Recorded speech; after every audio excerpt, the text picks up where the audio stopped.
So guys, for the first method, you want to go to search and type in printers and scanners. Click on it. Once you're on this, you want to remove and then add your printer again. So here's my printer right here. I'm going to click on it. I'm going to select remove. Once it's been removed, I'm going to click on add device and I'm going to add it again. It should automatically detect your printer again.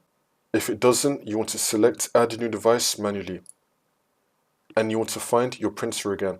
Once you re-add your printer, you want to set it as a default device. So it's going to be saying let Windows manage my default printer, turn this off.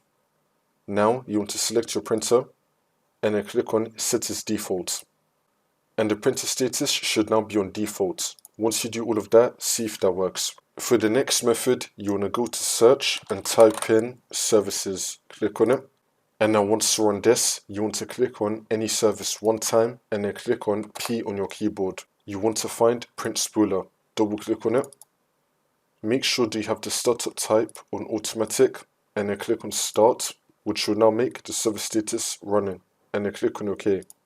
Now you want to click on restart. You want to restart the print spooler service. See if that works. For the next method, you want to go to search and type in check for updates. Click on it. And now once you're on this, you want to click on check for updates. Make sure that your computer is fully up to date. For the last method, you want to go to search and type in CMD. Now you want to run it as administrator. And then click on yes. And now once you're on this, you want to type in sfc / scan now. And then click on enter. And you want to run the scan. Wait for this to load. I'm going to skip the video to when the scan will be fully completed.